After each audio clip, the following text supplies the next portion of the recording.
What's up, Apex University? My name is Dan and I'll be your coach for today.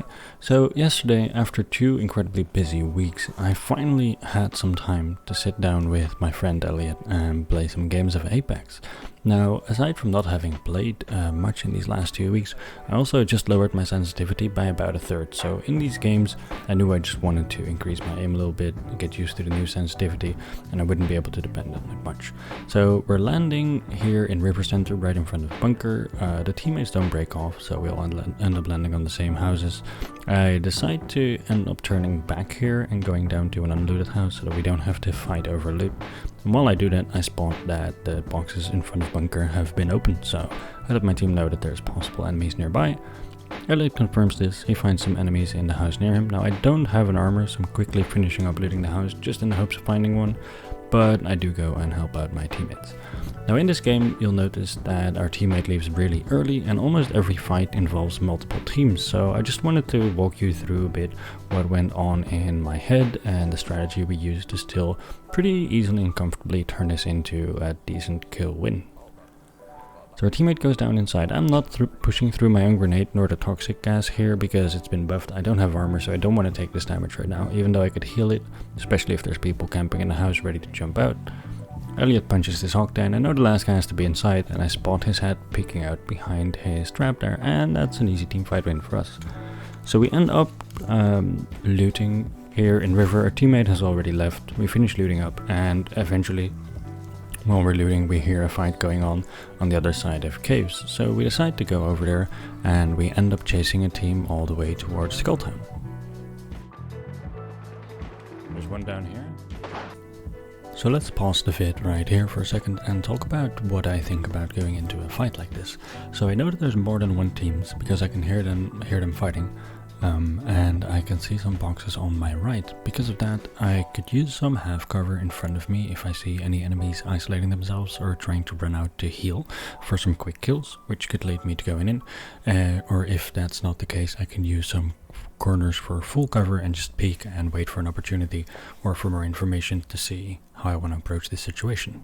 So let's have a look right here at how this fight unfolds. I get some damage onto the first enemy and I instantly decide to use the corner for cover and peek, see if he goes in for some heals. When he doesn't, I reset to the position I was at before, waiting for some more information as I'm hearing them push up. Get a knock on the Pathfinder and his teammate shows up. Now, right here, where the caustic goes down, one team is dead and there's a lifeline still knocked from before, from this fight, who still has teammates alive. So instantly what I want to do is I want to get onto the high ground here and I want to get a nade or some smoke behind me to know that I'm safe for a reset here while she's pinging my position, and I can use her as bait to try and catch her teammates as they're pushing in. So let's see what happens.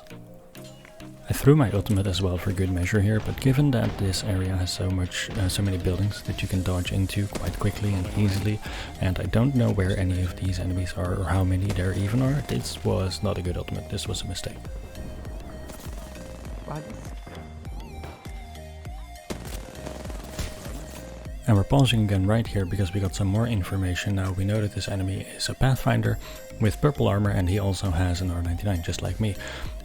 Instantly this scares me because in this patch Pathfinder's hitbox is a bit messy and your shots tend not to register on him quite a lot, and he already has 50 more health than me with his purple armor. He's pushing up close to me and he also has the same really good close range weapon, so there's no advantage for me here, and in this fight where I can't depend on my aim, I have to deal at least 50% more damage to him in order to win the fight. Now I do have Elliot here with me, but I instantly get railed, and so what I decide to do is use the building and use my movement speed that I get from getting shot at, try and outplay this opponent, and remembering that I just killed some enemies on the right whose armor hasn't been taken. If he gives me the opportunity, I want to take an armor there so I can overcome the health advantage and still win the fight. So let's play it out.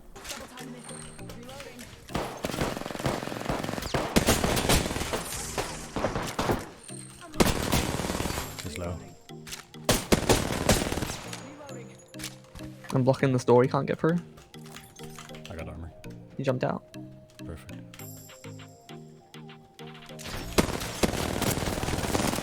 We're pausing again right here because I want to point out that he just failed his jump up onto the high ground. I shot him and he's low health just like me, so he is now desperate. So as soon as I'm about to reload here, I know that he's going to push me and he can kill me during this reload.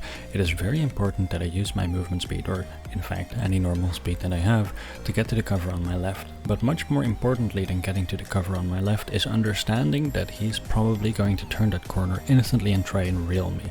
In this case you'll see, because my reload takes a little bit too long, even with the purple mag, that I'll end up using movement to stay alive because I'm anticipating him pushing me. If I had my reload off in time, I would have pre-aimed the corner and tried to headshot him as I knew he was coming. So let's play it out.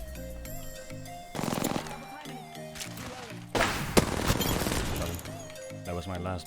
I have 4 bullets left. Alright, and what I would like to quickly do right here is replay that entire fight and see if you can see all the steps that I'm taking and how these different phases of the fight play out in order to still stay alive and secure these guys. I'm going to flying up to the roof. Yeah, sounds good. I think someone else just did the same. You guys coming after you? Got one down. One more here.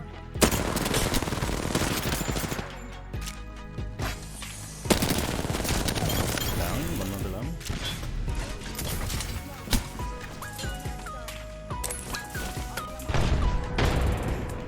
Wait, there was one.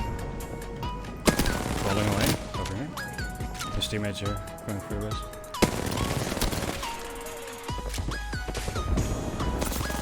Behind us? Yeah.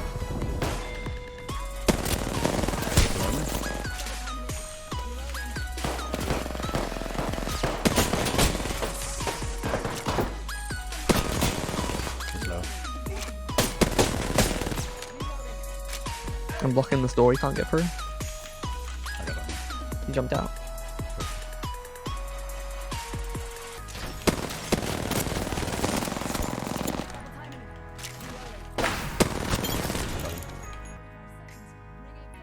Alright, so as we finish up looting at Skull Town, we end up making our way out towards the next zone.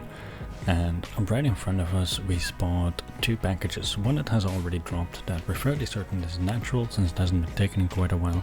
And then one to our left, right on the edge of the new zone where we have to go. So I decide to still go for this package on the right. Quickly see if it has some purple armor for Elliot before we push into this team, since there's only 2 of us and we don't know if they're going to be in a fight, if they're going to be camping zone or anything like that. But I did want to pause right here for a second, because I wanted to point out these small moments where we're moving around the map that we take the time to scout. I don't know of any teams being here, there's nothing that causes me to stop here, it's just a good vantage point. I have cover in high ground and I can see a large portion of the area around me, so I just quickly make sure in every direction, are there any teams, is it looted, do I see people flying or running away, any information I can get before I go over to that care package and pick it up. I end up picking up a Kraber and we move our way to zone. Battery and a Kraber. Do you want the Kraber? Not really. Should I take it? Fuck it. I don't care. I'm taking it. Get that content. It has like 20 bullets on that. I mean, I didn't see anybody, but I'm pretty sure I saw someone. Yeah, I don't know. I actually yeah, saw someone. It was just a flicker. Oh. He's going up the watchtower now. Well, I guess we'll just go this way. I don't know if he's leaving the package or not, or if he realizes we're here. Or...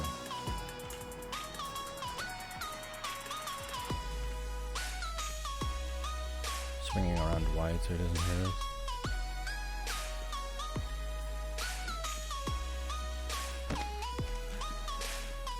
Well, package is here. Is this the same package? Or is this another one? I think this is a different one. I think the other was down in the river, wasn't it? Yeah, is that one taken? Oh, on our left, camping. And I wanted to pause again right here for a quick tip that is very important for those of you that are working on your aim.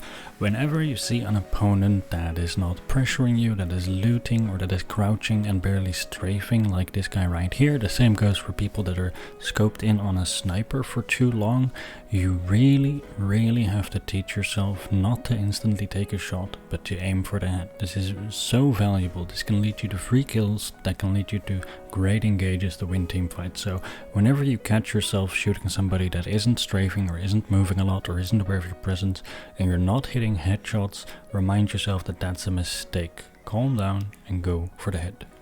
2. Headshot 1. Well, first Kraber shot was headshot. And then there's an Octane going to... And right here, as I miss my Kraber shot, I see the Octane going to the left where he's about to break line of sight from me, and I can probably kill his teammate on top with the Kraber, especially if he tries to res, if the smoke isn't covering them up too much. However, if this guy pushes me on the left, medium range, with like a wingman, or he jumps us with another medium range weapon, well, I have a Kraber and an R99, and he can just jump at or peek whenever he wants to. That's not ideal, so rather than dealing with the enemies that are far away and aren't really a threat, the first thing I want to do when I miss this shot is switch to my R99, move over to the left, preferably onto the building right there if I could, but otherwise onto the left side high ground, and just try to provide anti-flanker pressure on this Octane, try to take a fight with him where I don't have a line of sight on his teammates so they can't shoot me if they get the res off, and I can keep pushing this advantage. So let's play that out.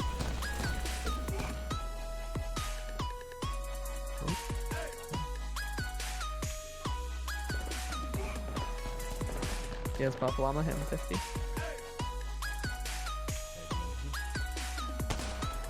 Left side. And just like before with the Pathfinder and Skulltown, we're pausing right here as soon as we have some information on the opponent we're facing. He has purple armor and he has a Peacekeeper. He instantly hit me for about 80 damage here, and we know that he has a peeker's advantage. A shotgun at this range, especially the Peacekeeper, is stronger when you're quickly peeking and only have a split second to deal a lot of damage than the R99.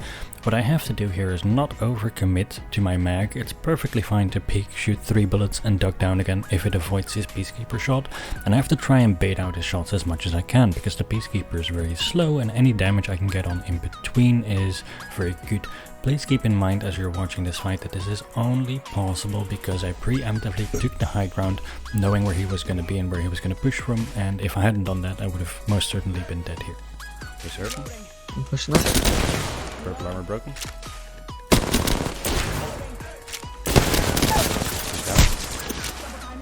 That should be 2 down unless they rested there. There's one up there. Did they res or no? I don't know. Another team. But one's up on watchtower. Another team shows up behind us here, and instantly you'll see my attitude shift from pushing the advantage in this fight to healing up as safely as possible and resetting our position. You never want to be in between 2 or more teams.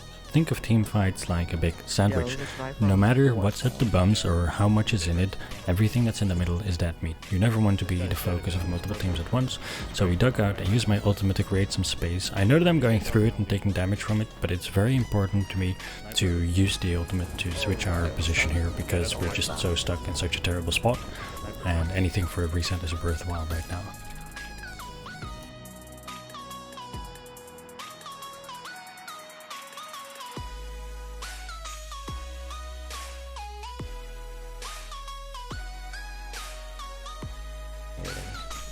In this building? Yep, right here. Down.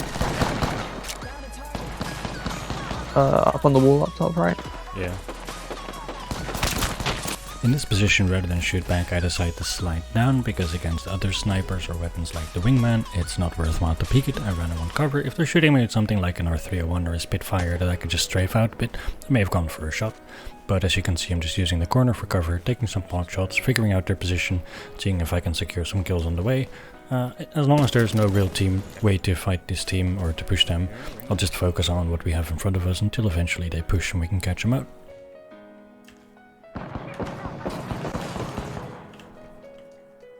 Somebody coming, I think?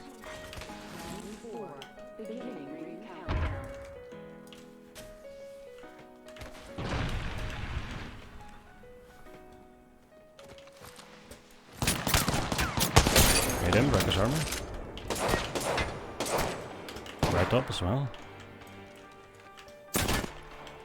I don't like this position. They're spread out too wide along the wall, so small cover like this isn't really going to be enough, and any team coming behind us, while we also don't even have the next zone, isn't ideal.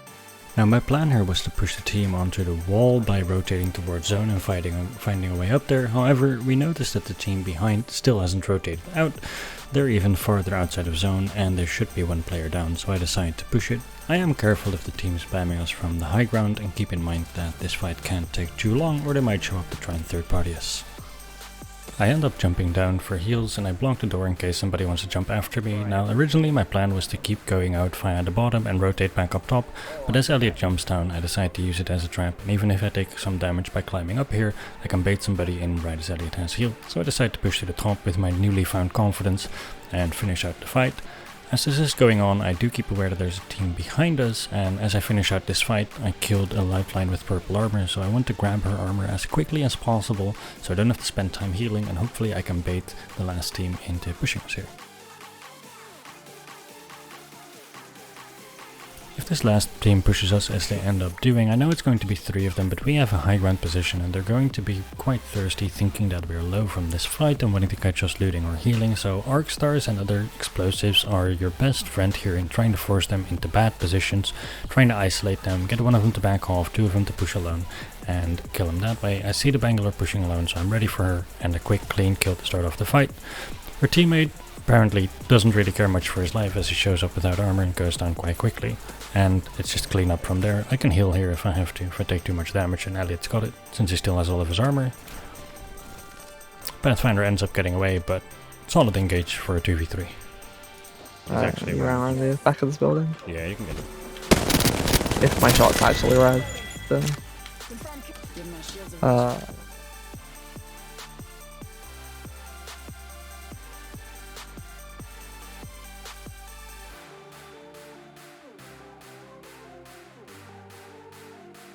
I know where he is, I just don't want to get zone damage. He has to jump off soon. He was up there. Let's check out this area. Oh, yep, he's ziplining down right now. As I'm getting ready to take a close to medium range engagement, you'll see me pull out my R99. I keep using the same principles of how and when to peek him, depending on what weapons he has, taking the high ground after that, and taking out his teammate that way. So let's just let this game play out and see how it ended. Got him down.